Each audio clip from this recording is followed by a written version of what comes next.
Hey guys, how you doing? This is not an update. I'm just showing you what I've built so far, and right now I'm just going to show you my Chevys with the special treat of the few Fords I have. This is the car model that got me back into building. I started it way back in 2000 and set it aside for 10 years. When my wife started writing her book, she told me to go find a hobby so she wouldn't kill me, and I went ahead and started building these car models. My brother gave me this kit. It's currently available again. On the box it's blue. This was molded in color, and I just found this just a beautiful color, and I wanted to leave it alone. And at the time I didn't have many paints, so I just basically painted the back of it, the interior. Of course I detailed the engine, and I'm really sorry about this camera moving. This is my kid's old flip phone, and even the bottom, that was molded in color. And I thought it came out pretty good, and this is unfortunately before I discovered the joys of window glue. So on the side windows you can see some glue smudges on it. This is my 1966 Chevy El Camino, and I always love to put little window decals on the back of them, and I built this stock. You were able to put these hoopty rims on it. I got rid of them, and it's a nice look at the interior. Made a mistake on the decal on the air cleaner. They didn't show you exactly where it was supposed to go. Once again, I apologize for this focusing and stuff. Was very pleased with this. Unfortunately, when I had to do some masking, when I taped the vehicle together, the masking tape pulled off some of the clear coat. I just figured it adds character to it. I mixed that color for the interior. This was a very favorite build of mine. This was the AMT 1965 Super Wagon. I just love this kit, and as you will see, I love this color combination too. I believe this was a color combination one of my uncle's station wagons had, and to this day, 40 years later, I love it. Really dig the Krager SS's, and that side mirror didn't come with one. Sent to Chevelle for it. Came off the El Camino kit. One thing I don't like about the kit is just how horribly dwarfed the engine is inside there, and no radiator hose. Which brings us to this. This is Chevelle's 66 Chevelle wagon. Those rims on it, I traded my son for the rims off of his 67 Chevelle SS. So once again, we have stock rims. I like stock a lot. I don't do many customs. If it is a custom, it's, performance parts on a stock car. And then very pleased with the much better detailed engine compartment.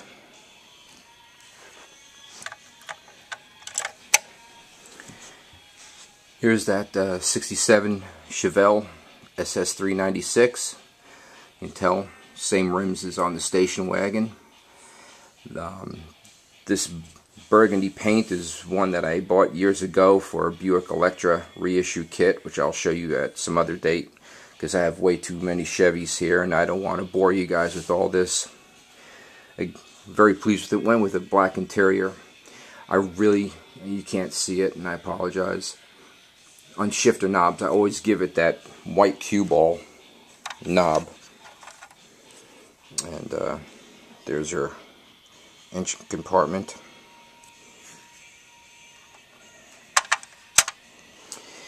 Now, when I was showing you guys my current build, the Dirty Donny, I was telling you I don't like cutting holes in the hoods. This doesn't count because the hole was already in the hood. I saw this kit and I just really dug it. It's a badass looking car. That's a green that I picked up one time because I couldn't find this particular kind of green I want to paint my Chevelle and my GSX, and this certainly was not going to cut the mustard. I have a GMC snowplow truck that I did not put the snowplow on, that I painted this color green, and it's just, I think it just pops, especially when you put a clear coat. That's actually a one-part clear end lacquer, but when you put a clear coat on top of it, it really brings out the shine. And being that it's completely encased in glass, I can't show you the interior, probably won't focus anyway. It's another 55 Chevy. I had to do a lot of carving to get this hood inside. It's a reissue of a kit from the 60s, and I just thought this was a pretty badass looking car. There's the bottom, weathered it pretty good, I think. I'm getting more and more into weathering the vehicles. This build was not enjoyable whatsoever. One, it told you could build it stock and custom, but it didn't come with the trademark stock stripes that the Monte Carlo SS had back in the 80s. The engineering on it just wasn't good. Parts wouldn't fit. The instructions were horrible. So I built this as if, see, look, I'm struggling to open up the hood, as if it was a car that somebody bought. And I know in this era they didn't paint the engines orange, but I painted it orange because it was this guy found the junker and he rebuilt it for his own. This is one of my all-time favorite builds.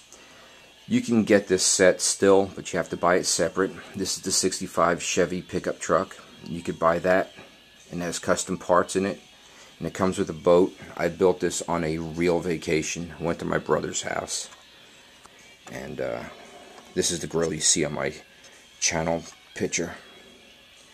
I just love this kit, man. It was just so awesome. It was a very fun build.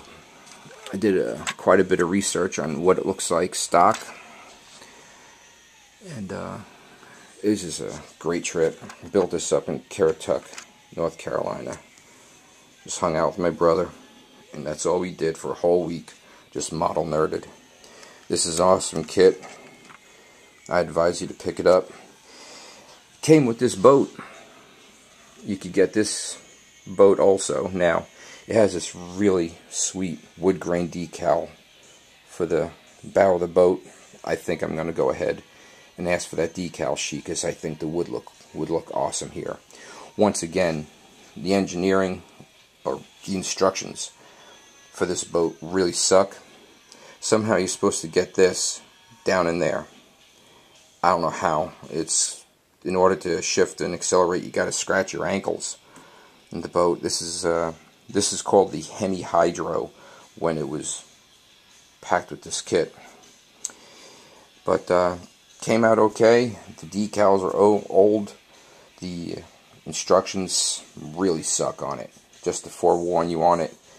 Trailer's pretty sweet, but you might have to put something in the nose of the boat to make it really stay on the trailer, because many times I go to my toy room and I see it pop backwards like this, and the boat crashes into my Trans Am.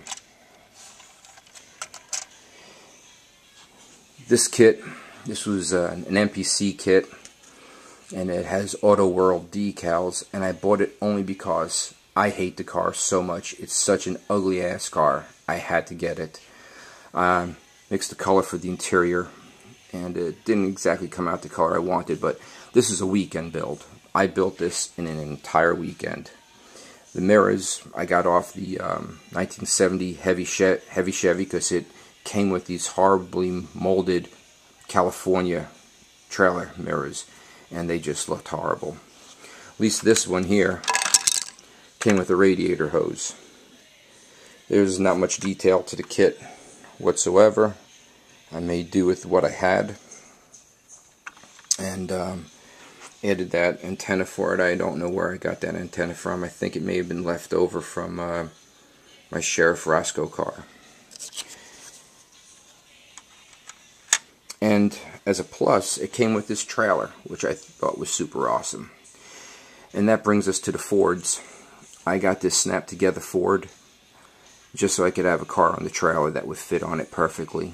So since I have a Ford, and this first snap together kit, the detail on it's pretty sweet, and I really dug it because it has a North Carolina license plate on it. These are decals for my stash, and I put a dull coat on it. This is the same color that the back of the 55 convertible Bel Air is. This is an Escort that was never sold in the States. I bought this kit in Kingston, Jamaica, and I finally built it. This is a kit I built right after I got done with the convertible Bel Air. It's a very nice kit. It's a foreign kit. I think it was made in Italy. It sat around for about, it sat around for about 13 years before I built it. Maybe longer. So the race team's stripe decals were trashed. I salvaged these, and there were extra parts in it that I had to ad-lib where they went, especially on the inside, but I basically knew what to do with them because of previous race cars I built. And as a special treat, this is the very last kit from my childhood that I built that has survived all my moves in and out of the States. This is when they first came out with the Fox Body Mustang.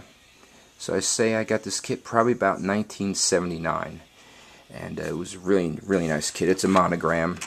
It's an IMSA car, Camel GT, and I'm very proud that this one actually survived. I was probably about 15 or 16 years old when I built this kit. Well, I hope you enjoyed this. Hope I didn't bore you guys. Have a great one.